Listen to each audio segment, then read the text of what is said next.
नमस्कार। आजकल भाजपा की फेक न्यूज फैक्ट्री से ज्यादा मीडिया का एक वर्ग है जो कांग्रेस के सोशल मीडिया से खासा परेशान है। बड़ी अपच है, बड़ी दिक्कत है। इनमें से कुछ कमांडो वॉरियर नोएडा के तो ऐसे हैं एंकर गण जिन्होंने शोज तक कर डाले कि कांग्रेस के सोशल मीडिया ने ये क्यों कहा, कांग्रेस के सोशल मीडिया ने वो क्यों कहा। ये वही प्रबुद्ध वर्ग है जो राहुल गांधी के खिलाफ भाजपा के जहर को और झूठ को घर घर तक पहुंचाने में जिसने बड़ी कारगर भूमिका निभाई है। ये वही चरण चुंबक है जिनको राहुल गांधी के खिलाफ बोले हुए अपशब्द सुनाई नहीं देते, जिनको राहुल गांधी की छवि को बिगाड़ने की भाजपा का जो सुनियोजित षड्यंत्र था वो दिखाई नहीं देता, जिनको राहुल गांधी के बयानों को तोड़ मरोड़ करके जो भाजपा झूठा प्रचारित करती है ना वो दिखाई देता है ना सुनाई देता है। इन बेचारों को तो कांग्रेस की पूर्व अध्यक्ष और एक शहीद की पत्नी के खिलाफ बोले हुए घिनौने गंदे झूठ जो खुद प्रधानमंत्री ने बोले हैं वो भी सुनाई नहीं देते। इनको आजाद भारत के प्रथम प्रधानमंत्री नेहरू के खिलाफ बोले हुए अमर्यादित अपशब्द नहीं सुनाई देते। इनको तो महात्मा गांधी का अपमान और गोडसे का महिमा मंडन भी नहीं सुनाई देता। इन बेचारों को सुनाई और दिखाई देता है तो सिर्फ वो सवाल जो मोदी जी से पूछेगा, और उससे फिर क्या फर्क पड़ता है कि वो सवाल तार्किक हो, सच से बुलंद हो, तथ्यों पर आधारित हो, कोई फर्क नहीं पड़ता। तो मेरी ऐसे लोगों को एक चुनौती है और भाजपाइयों को भी चुनौती है। एक वाक्य ऐसा बता दीजिए जहां पर हमने झूठ का और फेक न्यूज का सहारा लिया हो। एक वाक्य बताइएगा।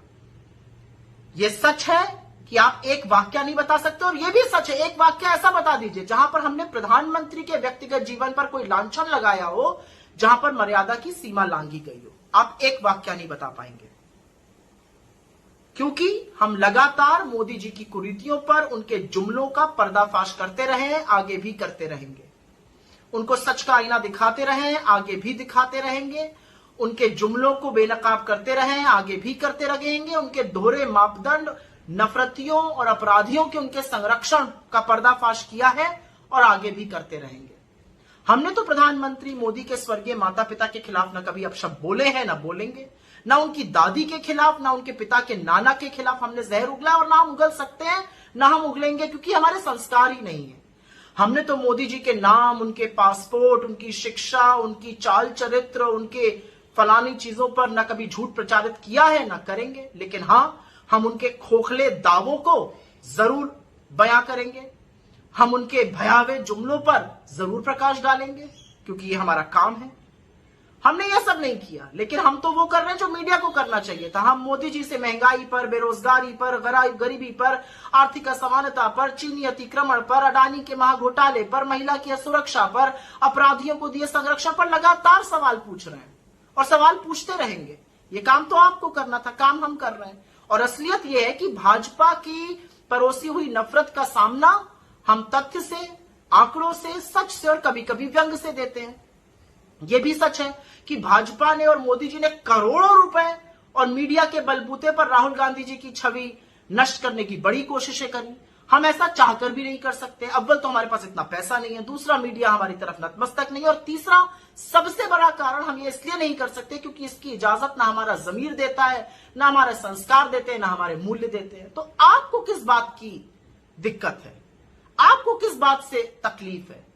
और क्योंकि आपको तकलीफ है तो लगे हाथ हमें ज्ञान बांटने से पहले एक सवाल का जवाब दे दीजिए कि मोदी जी से तो हम सत्य पर सवाल पूछते हैं, तब आपको आपत्ति है। आपने ये आपत्ति तब क्यों नहीं जताई थी जब राहुल गांधी जी के खिलाफ झूठ परोसा जा रहा था? कितने शोज करा के आपने खंडन कराया था? कितनी बार भाजपा को कटघरे में खड़े करके सवाल पूछा था कि कोरा झूठ क्यों बोला जा रहा है?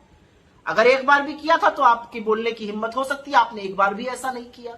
तो तब आंख मूंद कर बैठे थे और अब शोज होंगे। ये तो आपका भी दोहरा मापदंड दिखाता है। और अपने भाजपा के मित्रों से मुझे सिर्फ ये कहना है कि इसी जीवन में पाप और पुण्य का फैसला होता है।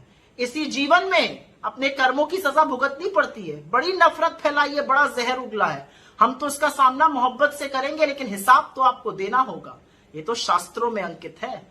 और एक ही बात कह के जा रही हूं, बोया पेड़ बबूल का तो आम कहां से होए। सोचिएगा, मंथन कीजिएगा। कल संडे है, थोड़ा शांति से इसके बारे में सोचिएगा।